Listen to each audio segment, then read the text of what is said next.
कोई मीनिंग नहीं निकलता तो उपसर्ग बनता है, यानी जो मेन है। मूल शब्द कैसे ढूंढे, कैसे पहचाने उपसर्ग? मूल शब्द और प्रत्यय का एक सीक्रेट समझाने वाली हूँ। आप ध्यान से देखिए, पूरा वीडियो देखिए और बिना स्किप किए पूरा देखिए। अब ऐसे छोटा सा ही वीडियो बना रही हूँ ताकि बस इसके ऊपर मैं बताऊंगी कि बच्चे नहीं समझ पाते कि उपसर्ग का मतलब क्या है, मूल शब्द का मतलब क्या है और प्रत्यय का मतलब क्या है। तो ध्यान से देखिए, ये सीक्रेट क्या है। उपसर्ग यानी कि ये, इसको अगर हमने विच्छेद किया तो उप प्लस सर्ग, यहाँ प्रत्यय को अलग किया तो प्रति प्लस अय, और अगर हम मूल को यहाँ पे इसको अलग करें तो मूल प्लस शब्द, है ना। तो मूल तो शब्द है, यानी ये शब्द है, शब्द की ओर इशारा कर रहा है कि मूल एक शब्द है। अब इसके ऊपर मैं बाद में आती हूँ, पहले हम इधर आते हैं। उप प्लस सर्ग, कि सर्ग का मतलब एक खंड होता है, जो एक प्रॉपर एक बड़ी बुक होती है, जो खंड काव्य होता है, उसमें अलग अलग सर्ग होते हैं। सर्ग का मतलब एक खंड या एक अध्याय या एक चैप्टर, है ना, उसको सर्ग बोलते हैं। और उप का मतलब होता है जो उससे एक दर्जा कम, जो मुख्य सर्ग है उससे एक दर्जा कम वाला जो है उसको उप बोलते हैं, है ना, उससे उसको उप बोलते हैं। तो ये यानी कि ये दोनों ही चीजें अगर हम मिलाएं तो उपसर्ग बनता है, यानी सर्ग से पहले जो लगा उसे हम उपसर्ग बोलते हैं। अब जैसे आपने प्रधानमंत्री है ना, हमारे प्रेसिडेंट है, जो हमारे प्राइम मिनिस्टर हैं, तो प्राइम मिनिस्टर एक पोस्ट है। प्राइम मिनिस्टर से एक कदम पहले, यानी पहले कौन आते हैं, एक पायदान नीचे वाइस प्राइम मिनिस्टर आते हैं या वाइस प्रेसिडेंट आते हैं। तो मेन क्या है, प्राइम मिनिस्टर या प्रेसिडेंट, और उसने एक कदम नीचे, एक कदम, एक पायदान, जिसे हम फर्स्ट रनर भी बोलते हैं। अगर कोई जीतता है तो बीच में सेंटर में फर्स्ट होता है, इधर सेकंड और इधर थर्ड होता है। समझो कि जो बीच में फर्स्ट है वो मूल शब्द है, वो मूल है, मूल यानी कि मेन है। और जो इस तरफ है वो उसकी अगुवानी करने वाला, और जो पीछे की तरफ है, थर्ड नंबर पे है, वो उसकी ओर चलने वाला। उपसर्ग, मूल शब्द और प्रत्यय।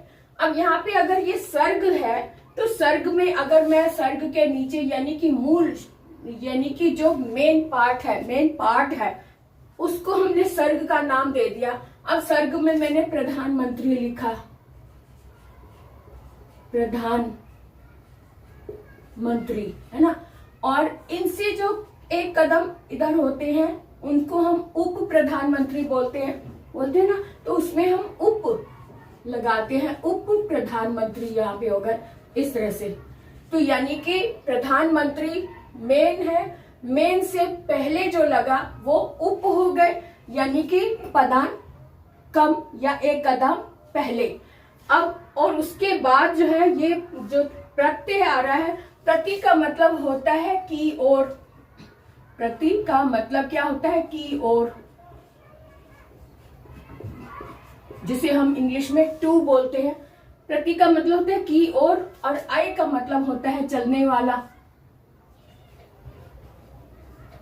अब चलने वाला, है ना। अब यहाँ की ओर को हम पीछे भी कह सकते हैं, पीछे पीछे चलने वाला, यानी की ओर जो मूल शब्द है इसकी ओर चलने वाला, यानी जो मूल शब्द है इसके पीछे, इसका पीछा करने वाला प्रत्यय हो गया, है ना। और जो मूल है इसको भी ध्यान से समझ लो।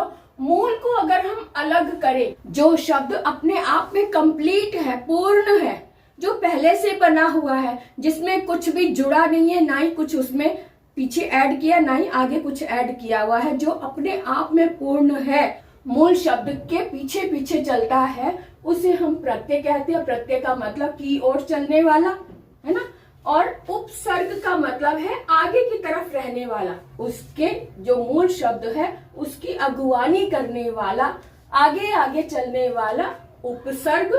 और मूल शब्द अपने आप में कंप्लीट कंप्लीट है, जिसे कि अलग से अर्थ की जरूरत नहीं है, उसमें उसके साथ मिलकर जब कोई अपना अलग भाव बना लेता है, अपना अलग अर्थ बना लेता है, तब उस शब्द का अर्थ भी बदल जाता है। मूल शब्द में जब प्रत्यय जुड़ जाता है तो वो भाववाचक संज्ञा भी बन जाती है, विशेषण बन जाता है, उसका रूप बदल जाता है, उसका अर्थ भी बदल जाता है। इसी तरह से जब उपसर्ग उसके साथ लग जाता है तब उसकी पदवी बदल जाती है ना, उसका मीनिंग थोड़ा सा बदल जाता है, उसका भाव बदल जाता है। तो इसी तरह से यही मतलब है कि उपसर्ग का मतलब क्या है, मूल शब्द का मतलब क्या है और प्रत्यय का मतलब क्या है। अब हम देखते हैं कि जो मूल शब्द प्रॉपर होते हैं, जो पुस्तकों में लिखे होते हैं, उसमें हमने क्या जोड़ना है और किस तरह से उसका मीनिंग चेंज हो रहा है, ये ध्यान से देखो। जैसे इसमें अ उपसर्ग लगा है, अ जन्म और आ, तो जन्म का मतलब, तो जन्म तो अपने आप में पूर्ण है शब्द, है ना, तो जन्म तो अपने आप में कंप्लीट है। इसमें अगर हमने आ लगा दिया तो जन्मा हो जाएगा, है ना, जो यानी कि जन्म ले चुका है। और अ अगर लगाया तो अ का मतलब होता है नहीं, तो अजन्मा, जो जन्मा नहीं है अभी, ये शब्द हुआ ना। तो ये है, ये मूल शब्द के अंदर हमने जब अ लगा दिया तो ये इसी का विलोम बन गया, है ना। अब जन्म में आ लगाया तो ये जन्मा, यानी कि जो जन्म ले चुका। लेकिन जन्मा के अंदर अगर हमने अ उपसर्ग लगा दिया, यानी कि नकारात्मक उपसर्ग लगने से मूल शब्द का अर्थ भी नकारात्मक यानी कि विलोम बन जाता है। अ लगाया तो अजन्मा हो गया, उसी का विलोम हो गया, है ना, उसी का विलोम हो गया।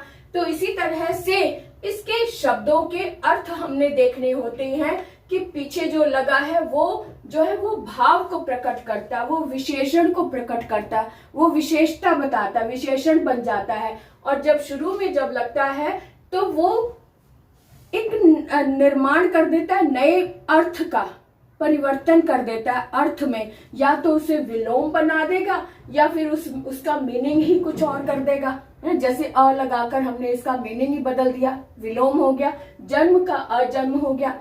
तो इसी तरह से इसको हमने ये देखना है कि मूल शब्द पहचानने में हमें गलती ना हो, उसके लिए हमें ये देखना है मूल शब्द वो है जो अपने आप में पूर्ण है, जो पूर्ण है, जिसे समझने के लिए हमें किसी की सहायता नहीं लेनी पड़ती, वो अपने आप में पूर्ण है, पूरा अर्थ, उसका अपना अर्थ है, अर्थ पूर्ण है ना। उसको अगर हम तोड़ के देखें तो वो शब्द कुछ नहीं अर्थ निकलता, जोड़ने पर ही ये पूरा शब्द ही अपना अर्थ बताएगा।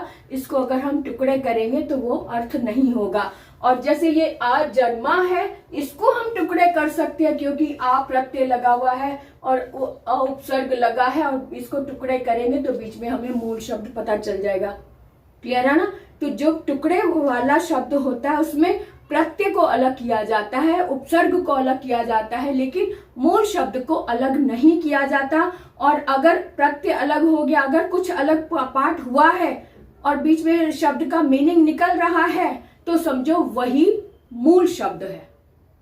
क्या वही मूल शब्द है?